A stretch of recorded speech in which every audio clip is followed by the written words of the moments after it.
اعوذ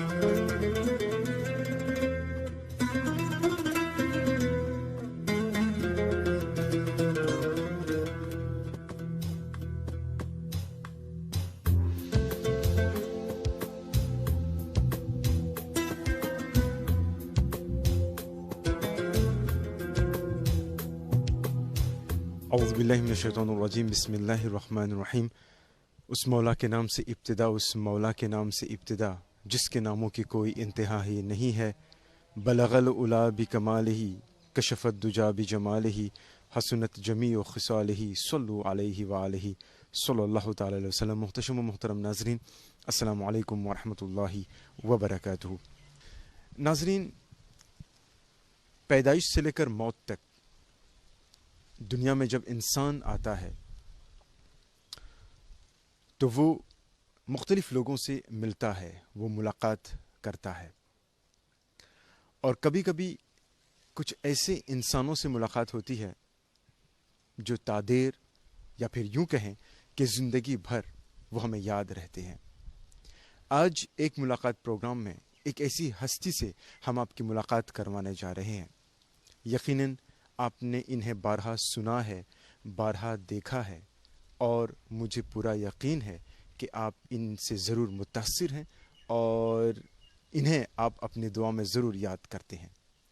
آپ ہیں جزیرے موریشس کے مستند عالم دین، ہر دل عزیز حضرت علامہ محمد شمیم اشرف ازہری دامت برکاتہ عالیہ۔ جی ہاں ناظرین، آج ہمارے مہمان ہوں گے مولانا شمیم صاحب۔ جزیرے موریشس میں سینکڑوں علماء و بزرگان دین علم کی شمع لے کر آئے، جن کی شعاؤں کرنوں سے آج ہم ہر گھر کو روشن کر رہے ہیں۔ یوں تو یہ سلسلہ بڑا دراز ہے، بڑا طویل ہے۔ آج جس بزرگ ہستی کی بات کرنے جا رہے ہیں یا پھر جن سے ہم ملاقات کر رہے ہیں، آپ انہی بزرگان دین میں سے ایک ہیں، انہی شموں میں سے ایک شمع ہے۔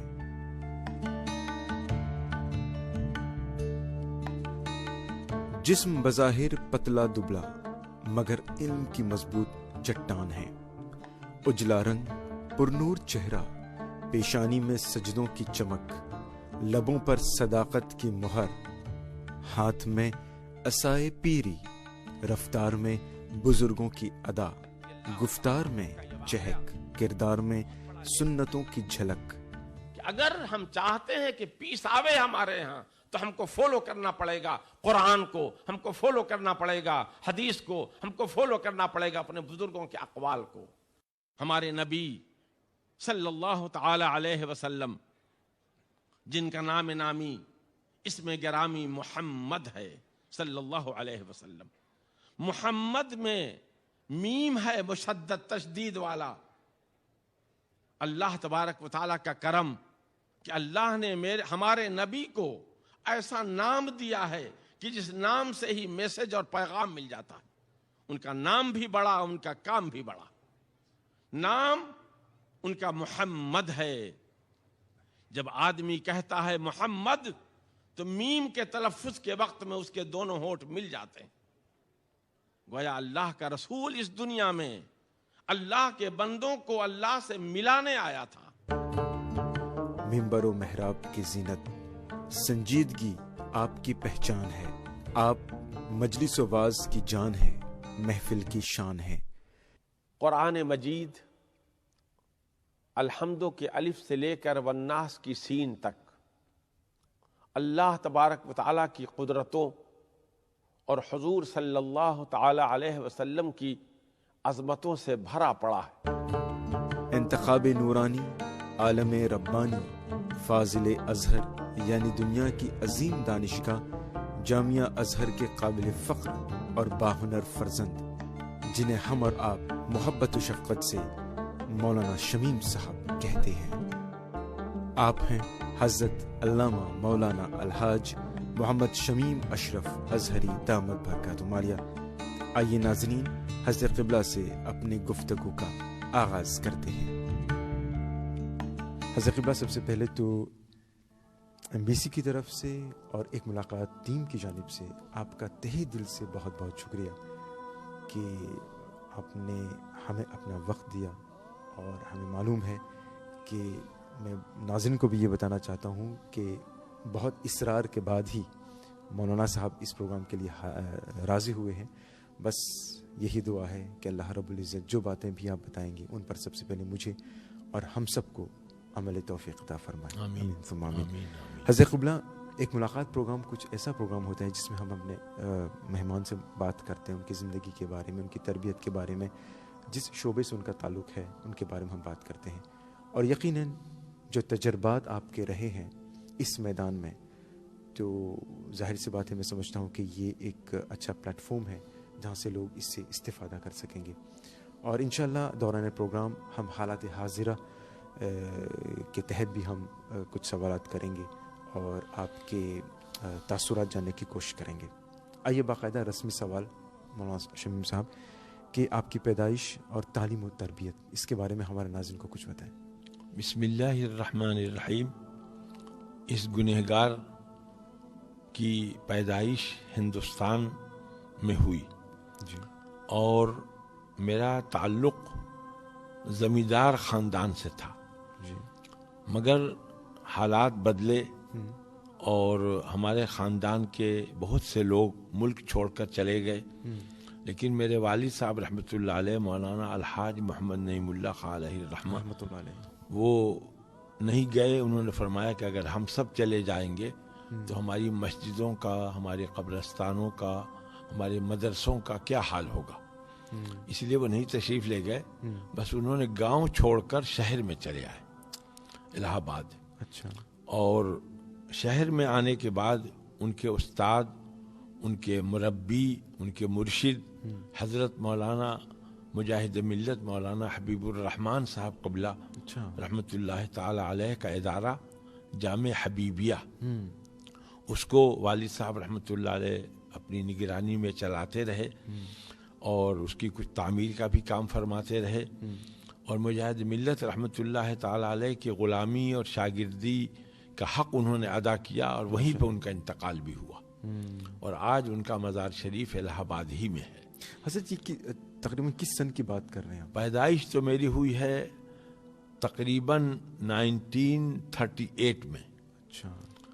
اور اس کے بعد الہ آباد میں اسی مدرسے میں جو والد صاحب رحمۃ اللہ علیہ جس کی نگرانی فرماتے تھے، مدرسہ عربیہ مدینۃ العلم جامع حبیبیہ الہ آباد میں. الہ آباد میں وہاں ہم پڑھتے رہے، اور بھی اساتذہ تھے، والد صاحب بھی استاد تھے. اس کے بعد ایک وقت ایسا آیا کہ مجاہد ملت علیہ الرحمہ نے فرمایا والد صاحب سے کہ میں نے سنا ہے کہ ایک مصر سے عالم آئے ہوئے ہیں بریلی شریف، تو شمیم کو میرے ساتھ بھیج دو، میں جا رہا ہوں بریلی شریف. اللہ اکبر. اور یہ وہاں پر فاضل ادب کی تیاری کر رہا ہے، یہ فاضل ادب کی تیاری وہاں مصری صاحب سے کر لے. میں گیا حضرت کے ساتھ اور مصری صاحب سے ملاقات ہوئی، وہاں میں پڑھتا رہا. وہاں مفتی اعظم صاحب رحمۃ اللہ تعالی علیہ، مفسر اعظم رحمۃ اللہ تعالی علیہ کا فیض ملا اور ان حضرات نے بہت نوازا، بہت کرم فرمایا. سبحان اللہ. مجاہد ملت کی وجہ سے اور والد صاحب کا نام لے کر میں وہاں پڑھتا رہا. اسی دوران مصری صاحب کو ایک موقع ملا الازہر کے اسکالرشپ کے تعلق سے کہ کچھ طلبہ کو یہاں سے آپ چنیں جو ازہر پڑھنے جائیں. ایجپٹ میں مصر میں. جی. تو اس میں میرا بھی نام آیا. سبحان اللہ. کہ یہ فاضل ادب کی تیاری کر رہے، ان کا بھی اس میں انتخاب کیا جائے. ہم لوگ دلی بھیجا گیا اور مصر کے سفیر صاحب سے ملاقات ہوئی، انہوں نے انٹرویو لیا.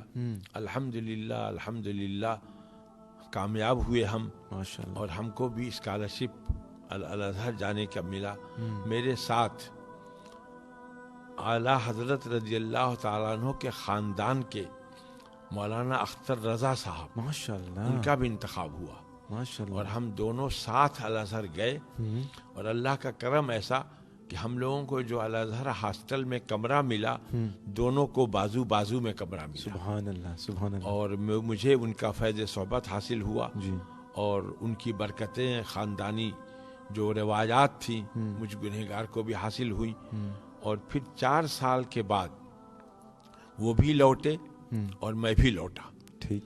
ازہر سے واپس آنے کے بعد میرے استاد مولانا سید حامد اشرف صاحب جی. جو زکریا مسجد کے امام تھے اور دارالعلوم محمدیہ کے صدر تھے، انہوں نے مجھ کو طلب فرمایا اور میں اپنے یہاں سے الہ آباد سے بمبئی آیا. بمبئی میں حضرت کے دارالعلوم محمدیہ میں پڑھاتا رہا. جی. اور اسی دوران حضرت سے کسی نے کہا کہ ان کے پاس الازہر کی سرٹیفکیٹ ہے، ڈگری ہے، اچھا. تو ان کو کسی کالج میں ہونا چاہیے عربی ٹیچر کی حیثیت سے. اچھا. تو الحمدللہ بمبئی کے کالج میں مجھ کو عربی ٹیچر کی حیثیت سے جگہ ملی ماشاءاللہ. اور میں وہاں تقریباً 13 سال ٹیچر رہا. ابھی کالج کی جب آپ بات کریں تو گویا کہ یونیورسٹی کی بات ہو رہی تھی. یونیورسٹی کے انڈر میں جی کالج ہوتا ہے وہاں. بالکل. ہاں. اور اس کالج میں میں عربی کا ٹیچر تھا. ماشاءاللہ. 13 سال کے اندر ہی 2 موقع مجھ کو ملے تعلیمی اور ٹیچنگ لائف کے تعلق سے آگے بڑھنے کا کہ میں ٹیچنگ ٹریننگ کروں. اچھا. تو میں نے پہلے ڈی ایڈ کیا، ڈپلوما آف ایجوکیشن، پھر بی ایڈ کیا میں نے، اچھا. Bachelor of education. ماشاءاللہ. اس کے بعد میں پرماننٹ ہیڈ ٹیچر ہو گیا اورینٹیل ڈپارٹمنٹ میں. اچھا. اپنے کالج میں ماشاءاللہ. چل رہا تھا یہ کام اس طرح اور میں سمجھتا تھا کہ اب میں پرفیکٹ ٹیچر ہو گیا ہوں اور یہی شاید میرا آخری پیشہ اور آخری کام ہوگا. جی. مگر اللہ کو مطمئن تھا میں الحمدللہ، چونکہ میرے استاد سید حامد اشرف صاحب کا چوچوی رحمۃ اللہ علیہ کا بہت فیض تھا میرے اوپر. ماشاءاللہ. مجھ کو اپنے بیٹے کے جیسے مانتے تھے. سبحان اللہ. لیکن شاید والد صاحب کی جو تمنا تھی اور ان کا جو خیال تھا کہ یہ الازہر کوئی بہت بڑا مدرسہ ہے جہاں پر سے میرا بیٹا پڑھ کر آئے گا اور یہ علم دین کا کام کرے گا.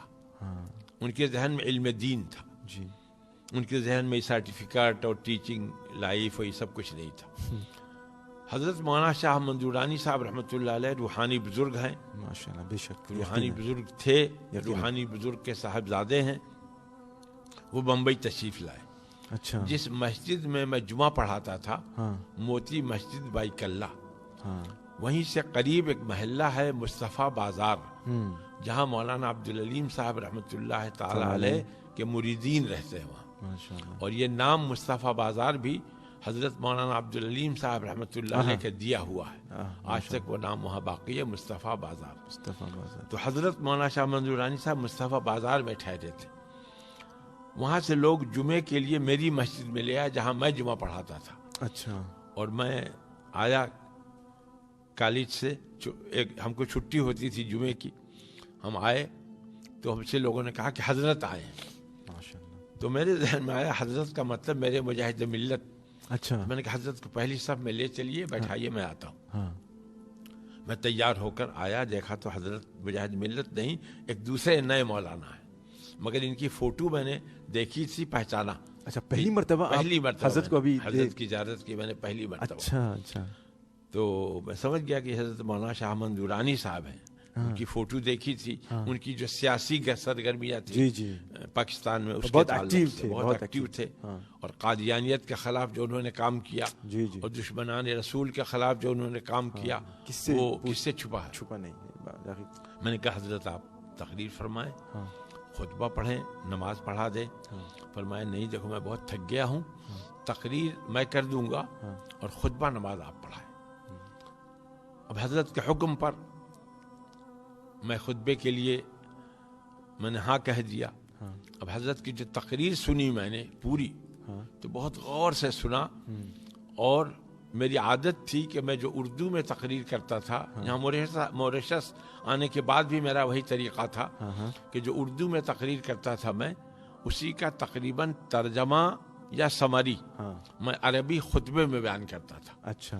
تو حضرت کے جب تقریر سنی میں نے تو موقع ملا تھا سوچنے کا، تو میں نے بالکل ایگزیکٹلی ترجمہ کر دیا ان کی پوری تقریر کا. ماشاءاللہ. حضرت بہت خوش ہوئے، بار بار وہ ممبر کی طرف دیکھ رہے تھے. نماز ہو گئی، خطبہ ہو گیا، سلام ہو گیا. جب باہر نکلنے کا وقت آیا حضرت نے فرمایا آپ سے ملنا ہے. تو میں نے کہا حضرت مجھے پتا ہے جہاں آپ کا قیام ہے، میں رات کو عشاء کے بعد آتا ہوں انشاءاللہ۔ اچھا، حضرت فرمایا کھانا ساتھ کھائیں گے، میں نے کہا بالکل۔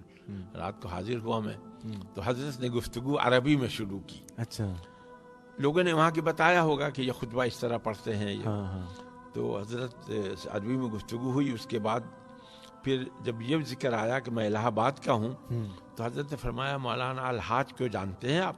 ہاں، میں نے کہا حضرت میں انہی کا لڑکا ہوں، جی، مولانا الحاج کا بیٹا ہوں۔ اچھا، کھڑے ہو کھڑے ہو کھڑے ہو کھڑے ہو کے پھر مسافہ معانقہ فرمایا اور فرمایا آپ میرے بھتیجے ہو گئے، ماشاء نیوے اللہ، ہو گئے۔ ماشاء اللہ، ہاں، اس کے بعد حضرت نے فرمایا کہ آپ کو میں باہر دیکھنا چاہتا ہوں، ہندوستان میں بہت علماء ہیں، ہاں، آپ کو میں باہر دیکھنا چاہتا ہوں اور ضرورت ہے ایک مسجد میں آپ کی۔ ہاں، تو اس طرح سے انہوں نے یہاں کے کمیٹی والوں سے رابطہ کر کے ہاں، پھر مجھے موریشس وہ لے کر آئے۔ اچھا، 1982 میں آیا ہوں موریشس۔ اس کے بعد جو پہلا یوم النبی پڑا تو حضرت سے دوسری زیارت کا موقع ملا مجھ کو۔ پہلی مرتبہ بمبئی میں حضرت کو دیکھا تھا، دوسری مرتبہ یہاں۔ ان کا انداز، ان کے ملنے جلنے کا طریقہ، علماء کی نوازی، یہ سب کچھ میں نے دیکھا، بہت اثر ہوا میرے اوپر۔ میں نے کہا عالم ہو تو ایسا ہو، سبحان اللہ، روحانی شخصیت ہو تو ایسی ہو۔ الحمدللہ 1982 سے میں 2004 تک 2004 تک میں وہاں کام کرتا رہا، جی، اور 2003 میں ہاں، شوال میں عید کے بعد جی، حضرت کا وصال ہو گیا، مولانا شاہ محمود درانی صاحب رحمۃ انا اللہ علیہ۔ للہ و انا الیہ راجعون۔ دلی رنج تو تقریباً ہر سنی مسلمان کو ہوا، مگر مجھ کو کچھ زیادہ ہی ہوا۔ آتے تھے اور کچھ وظائف بتانا، کچھ نصیحتیں کرنا، میں نے سوچا کہ اب محروم ہو گیا میں اس سے۔ تو پہلا ڈیسیژن میں نے یہ لیا کہ اب میں جامع مسجد میں کام کرنے سے سبکدوشی حاصل کروں گا، اور شوال میں حضرت کا انوصال ہوا، ذی-قعدہ، ذی الحجہ، محرم، 3 مہینے کے بعد میں نے جامع مسجد والوں سے اجازت لی کہ اب میرے پیروں میں درد رہتا ہے، گھٹنے کی تکلیف ہے، اب میں آپ سے اجازت چاہتا ہوں۔ الحمدللہ جامع مسجد سے نکلنے کے بعد میں کافکرو میں کچھ دن رہا کرائے کے گھر میں، اس کے بعد کاسٹل میں رہا میں کرائے کے گھر میں، اور وہاں کافکرو میں رہا میں تو کافکرو کے آس پاس کے لوگوں میں جان پہچان ہوئی، کاسٹل میں رہا تو کاسٹل کے آس پاس کے لوگوں سے جان پہچان ہوئی، اور وہ نام جو مجھ کو اور وہ عزت جو مولانا شاہ محمود درانی رحمۃ اللہ علیہ کی برکتوں سے جی، جی، جامع مسجد میں ملا تھا، وہ کنٹینیو ہوتا رہا، سبحان اللہ، سبحان اور الحمدللہ مولانا صاحب کا کرم ہے، دعائیں ہیں ان کے والد کا کرم ہے، جی، جی، کہ آج بھی میں دین کا ٹوٹا پھوٹا کام کر رہا ہوں، اللہ اکبر، اور میری تمنا ہے کہ آخری سانس تک ماشاء میں دین کا کام کرتا رہوں اور آقا صلی اللہ تعالی علیہ وسلم کے دین کا پیغام پھیلاتا رہوں۔ بالکل، ایک بزرگ نے ایک بات کہی تھی مدینہ شریف میں، ہاں، اور میں سمجھتا ہوں کہ میں اپنے اوپر بھی اس کو لاگو کروں۔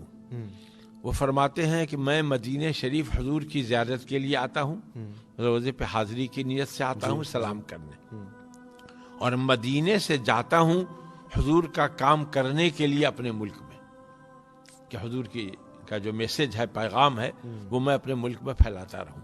تو یہی میری بھی تمنا ہے کہ جب آقا نے بلایا مدینہ شریف حاضر ہوا، کئی سال تک رمضان شریف میں حاضر ہوا، اور اب اپنے صحت کی وجہ سے ہمت نہیں کرتا ہر سال، تو جہاں بھی میں رہوں وہاں پر آقا صلی اللہ علیہ وسلم کا جھنڈا لہراتا رہوں اور دین کا کام کرتا رہوں۔ ماشاء اللہ، ماشاء اللہ، بس یہی ہماری بھی دعا ہے حضرت قبلہ کہ اللہ تعالیٰ آپ کو صحت اور عمر عطا فرمائے، تاکہ جو کام آپ انجام دے رہے ہیں وہ جیسا کہ آپ نے کہا کہ آخری سانس تک، آخری دم تک آپ وہ کام انجام دیتے رہیں انشاءاللہ۔ حضرت قبلہ، گویا کہ آپ نے ایک سانس میں ہی پیدائش سے لے کر اب تک کے حالات آپ نے بیان کر دیے ہیں۔ اب میرے پاس کوئی اور سوال نہیں ہے کرنے کے لیے، بس صرف ایک سوال میں کرنا چاہوں گا کہ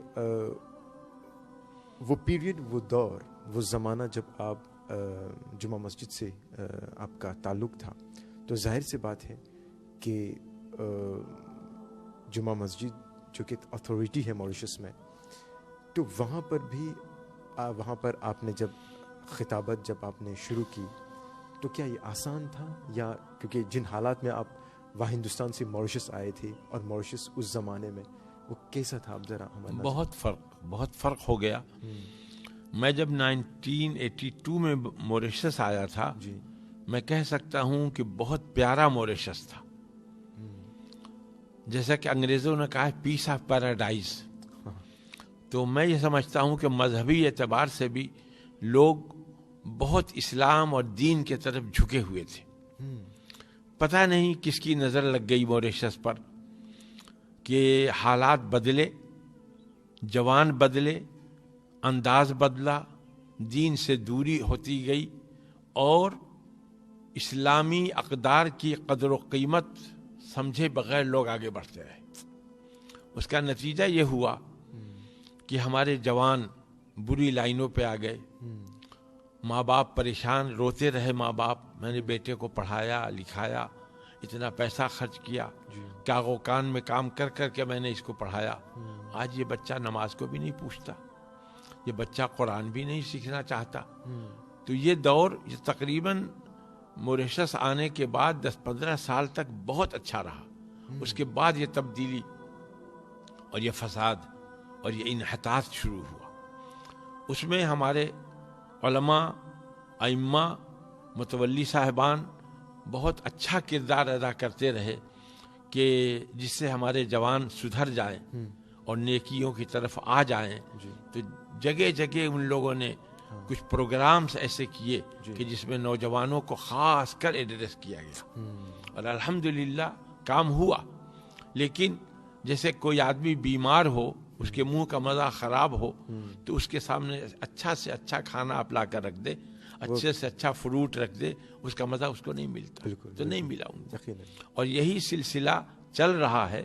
لیکن اگر ایک طرف باطل ہے تو حق بھی ہے الحمدللہ. بالکل یقیناً. اور ایک وقت آئے گا انشاءاللہ کہ ہمارے جوان بھی سمجھیں گے کہ ہمارے باپ دادا کا جو سلسلہ تھا وہی اچھا تھا. یقیناً حضرت قبلہ ہم حالات حاضرہ پر بھی ہم گفتگو کریں گے، مگر فی الحال کے لیے میں یہ جاننا چاہوں گا کہ جب آپ اپنے جمعے کے روز جب آپ خطاب کرتے تو البتہ نہ صرف میں نے، کیونکہ اس وقت میں بچہ بھی تھا اور لوگوں سے میں نے کہتے ہوئے سنا ہے اور بارہا میں نے پڑھا بھی ہے کہ آپ کا جو خطاب ہوتا تھا جمعے کے روز وہ ایک ایسا خطاب ہوتا تھا جسے کہتے ہیں نا انگریزی میں اپ ٹو ڈیٹ، یعنی کہ وہ جو بھی مسائل ہوتے ہیں معاشرے میں اسی کے مد نظر آپ اپنا خطاب، جمعے کا خطاب آپ تیار کرتے تھے. تو اس پر ذرا روشنی ہے وہ کس طرح ہوتا تھا؟ جب میں موریشس آیا اور پہلا جمعہ تھا تو میرے لیے بہت بڑی بات تھی. اتنا بڑا مجمع، اتنی بڑی شاندار مسجد. میں جب بیٹھا آ کر کے کہ اب اذان ہوگی، پھر خطبہ تقریر کروں گا، پھر خطبہ پڑھوں گا، ایک آدمی میرے بازو میں بیٹھے تھے. انہوں نے مجھ کو مبارکباد دی کہ بہت خوشی ہوئی کہ آپ آئے ہیں یہاں. آپ سے ایک گزارش ہے ہماری کہ یہ 2 ہستیوں سے آپ تعلق ضرور رکھیے گا. وہ 2 ہستیاں کون؟ حضرت پیر جمال صاحب، حضرت مولانا عبدالعلیم صاحب رحمۃ اللہ. تو میں نے کہا کہ آپ کے خیال سے کیسے میں تعلق رکھوں ان سے؟ دونوں پردہ فرما چکے ہیں. تو انہوں نے کہا کہ آپ اپنے تقریر سے پہلے ان کے لیے فاتحہ پڑھا کریں، ایصال ثواب، اس کے بعد آپ تقریر کیجیے. الحمدللہ ثم الحمدللہ. یہ بات میں نے مولانا نورانی صاحب کو بھی بتائی تھی. انہوں نے کہا کہ آپ اس کو جاری رکھیں. تو میں فاتحہ حضرت کے روح کو پڑھتا تھا، پھر جمال صاحب کے لیے اور حضرت مولانا عبدالعلیم صاحب رحمۃ اللہ علیہ کے لیے، پھر میں تقریر کرتا تھا. تو میں تو کہوں گا کہ انہی کا فیضان تھا کہ جو آپ فرما رہے ہیں کہ اپ ٹو ڈیٹ تقریر ہوتی تھی آپ کی. یہ تقریر انہی کا فیضان تھا، انہی کی دعائیں تھیں. ماشاءاللہ، میرا کچھ نہیں کمال ہے اس میں. اور حضرت قبلہ ہمیشہ آج بھی جب بھی آپ تقریر کا آغاز کرتے ہیں تو اعلیٰ حضرت کے 2-3 اشعار جس انداز سے دعائیہ کلام سوچ سمجھ کر جب آپ پڑھتے ہیں، میں چاہوں گا کہ چمک تجھ سے پاتے ہیں، آپ اپنے انداز میں ہمارے ناظرین کے لیے کچھ کہیں. چمک تجھ سے پاتے ہیں. اعلیٰ حضرت رضی اللہ تعالیٰ عنہ یہ ہر سنی مسلمان کے دل ہیں وہ، آہا ماشاء اللہ، یقیناً اور دل کے بغیر جسم کی کوئی حیثیت نہیں، یقیناً دل بادشاہ ہے۔ ہاں ایک بزرگ کا شعر ہے، ہاں، ایک طریقے پہ نہیں رہتا ہے دنیا کا حال، ایک طریقے پہ نہیں رہتا ہے دنیا کا حال، ہر زوالے را کمالو ہر زوالے را کمال۔ سبحان اللہ، کیا بات ہے۔ تو صحبت صالح ترا صالح کنت، اور یک زمانہ صحبت با اولیاء، بہتر 100 سال زہد بے ریا۔ تھوڑی دیر بھی کسی ولی کی صحبت میں، اللہ والے کی صحبت میں، اللہ کے نیک بندے کی صحبت میں بیٹھ گئے، یہ ہزاروں برس کی عبادت سے بہتر ہے۔ سبحان اللہ، جیسے کہ عبادت کے بارے میں گارنٹی نہیں دے سکتے کہ اللہ تعالیٰ نے قبول ہی کر لیا، لیکن اللہ کے نیک بندوں کے پاس بیٹھے تو اللہ کی رحمت سے مایوس نہیں ہوگا۔ یقیناً اس کا بہت بڑا ثبوت یہ ہے کہ حضور پاک صلی اللہ علیہ وسلم کے پاس جو ایمان کے ساتھ بیٹھے جی، اور ایمان کے ساتھ دنیا چھوڑی انہوں نے، ان کو صحابیت کا درجہ مل گیا، جو نبوت کے بعد سب سے بڑا درجہ ہے۔ یقیناً تو یہ یقیناً صحبت کا فیض ہوتا ہے۔ یقیناً۔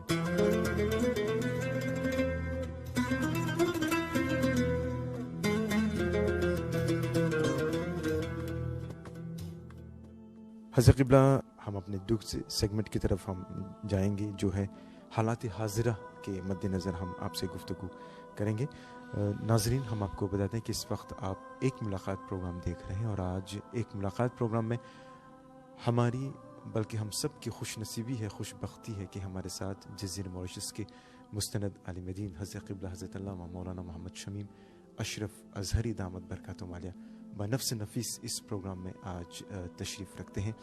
ابھی تک ہم نے حضرت قبلہ سے ان کی زندگی، موریشس کا سفر کس طرح ہوا اور ذاتی تجربات کے بارے میں ہم نے مختصراً بات کی۔ ہمارا دوسرا سیگمنٹ بالخصوص خاص طور پر حالات حاضرہ یعنی کہ آج کے زمانے کے متعلق ہوگا۔ آئیے ہم اپنے مہمان گرامی قدر سے اپنے گفتگو کو جاری رکھتے ہیں۔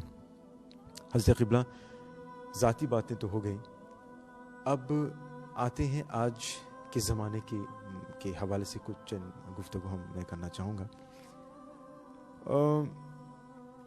جب ہم اپنے ارد گرد جب ہم دیکھتے ہیں تو الحمدللہ، چاہے وہ یونیورسٹی ہو، اسکول ہو، کالج ہو، دارالعلوم ہی کیوں نہ ہو، بہت ہے، تعلیم بہت ہے، یعنی کہ چھوٹے عمر سے ہی والدین بہت زور دے ہیں تعلیم پر، تعلیم اکیڈمک ہو یا پھر مذہبی تعلیم ہو۔ مگر دوسری طرف جب ہم مشاہدہ کرتے ہیں تو ہونا یہ چاہیے تھا کہ جب لوگوں کو تعلیم دی جا رہی ہے تو انسان کی شخصیت نکھر کر سامنے آئے، اچھا انسان بنے، اور جب انسان اچھا ہوتا ہے تو گھر کا ماحول اچھا ہوتا ہے، گھر کا ماحول اچھا ہوتا ہے تو سماج اچھا ہوتا ہے، اور جب سماج اچھا ہوتا ہے تو ملک اچھا ہوتا ہے، قوم اچھی ہوتی ہے۔ مگر آپ بھی متفق ہوں گے حضرت کہ آج حالات اس کے برعکس ہیں۔